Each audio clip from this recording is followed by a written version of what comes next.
Commission meeting of the City of St. Pete Beach to order. Today is Tuesday, December 2nd, 2025. It is 6 p.m. Let's stand for the Pledge of Allegiance. I pledge allegiance to the flag of the United States of America and to the republic for which it stands, one nation, under God, indivisible, with liberty and justice for all.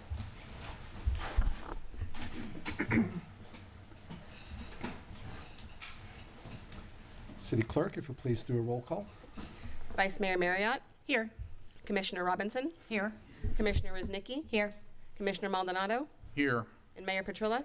Here. We have a quorum. Thank you. Are there any amendments to the agenda as proposed? I wanted to add for item discussion, resiliency. Could you repeat that? An item of discussion, resiliency. Thank you. Sorry, not in the mic. It's okay. I as well have a couple items for discussion. Okay. One is form, the new FEMA 2025 form, and discussing that. And also a section I do believe we're going to bring up tonight in the hurricane preparedness for a quick revision on it. So I think I can wait on that one. But also want to bring up Airbnb rentals and an item for new builds for internal line replacement for the lateral lines, and waiving that permit fee, and for other resiliency efforts.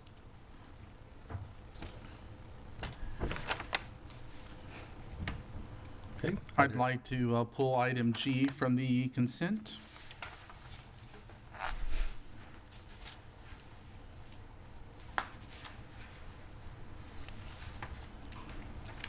All right. Is there a motion to? And I have one I want to at least pull for discussion, which would be item I on consent as well. Okay. Is there a motion to approve the agenda as amended? I move to approve the agenda as amended. I second. City Clerk, if you'll please do a roll call. Vice Mayor Marriott. Yes. Commissioner Robinson. Yes. Commissioner Ruznicki. Yes. Commissioner Maldonado. Yes. And Mayor Petrilla. Yes. The motion carries. Next, we move on to presentations. The first one is a proclamation recognizing and thanking the volunteers of the City of St. Pete Beach. So as many of you know, in the aftermath of the hurricanes, our building department was incredibly overloaded, and thankfully we had nearly 40 volunteers from the community. These are our neighbors that live here with us that went through the same hurricane and same tribulations as we did, with over 40 individuals step up to help out, to volunteer, to help their neighbors navigate the permitting process. And so as a show of thanks and gratitude, we have a proclamation recognizing and thanking the volunteers of the City of St. Pete Beach. Whereas the City of St. Pete Beach is fortunate to have many dedicated residents who give generously of their time, talent, and energy to serve their community. And whereas throughout the past year, these volunteers have played an essential role in supporting city programs, community events, and local initiatives that enhance the quality of life for all who live here, work, and visit St. Pete Beach. And whereas their compassion and commitment were especially evident in the aftermath of recent storms, as they helped the city respond to and recover from challenges with selfless service and resiliency. And whereas the City Commission recognizes that the volunteerism is the heart of a strong community, and that each act of service, large or small, strengthens the bonds that unite our city. And whereas the City of St. Pete Beach wishes to express its deepest gratitude and appreciation to every volunteer whose kindness, dedication, and community spirit continues to make St. Pete Beach an exemplary place to call home. Now, therefore, that the City Commissioner of the City of St. Pete Beach does hereby recognize and thank the volunteers of St. Pete Beach for their invaluable contributions, steadfast service, and enduring commitment to the well-being of our community. To every volunteer, thank you. Your service reminds us what makes St. Pete Beach such a special place to live and work and visit. Thank you, everyone.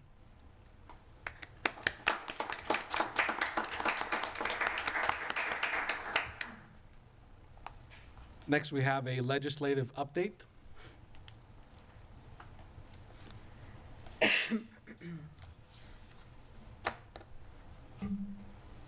Good evening, Commissioners. Jim Taylor, Shoemaker Advisors. I was just heckled by the chief back there that I'm long-winded, so I'm going to do my best to be short-winded, but I can't promise you that.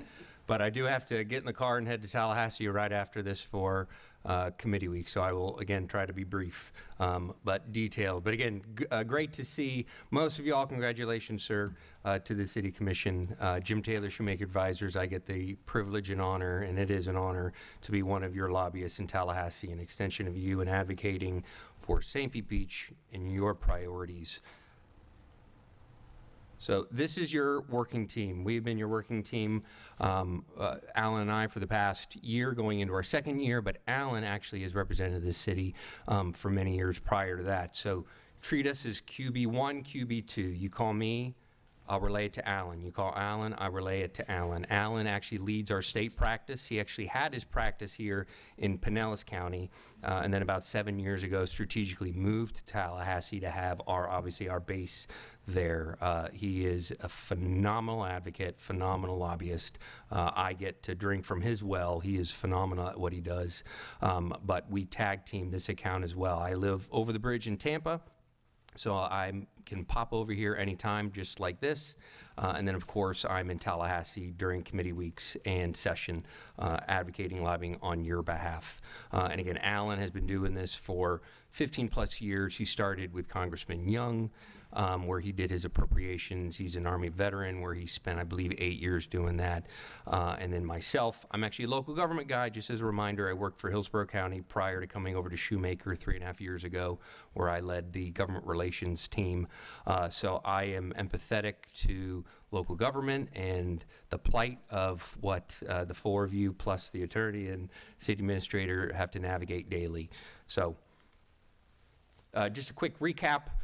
We had, obviously, every session has its own flavor, and last session was no exception. Obviously, our goal was to end May 2nd, but the governor and the legislature had other plans. It got extended 45 days. Obviously, it was very public. The policy and political debate that was occurring between the legislature and the governor, but they eventually landed the plane and passed the budget, which is their only required thing constitutionally that they have to do every session. And they finally were able to do that, $114.7 billion sign. After the vetoes, we were successful in getting the $3 million for the fire station. In a couple slides later, we're going to be going after that same project, hoping to close out that incredible project. And we will be working again with Representative Cheney and Senator DeSigley. Of course, they were instrumental in getting that past the post for us.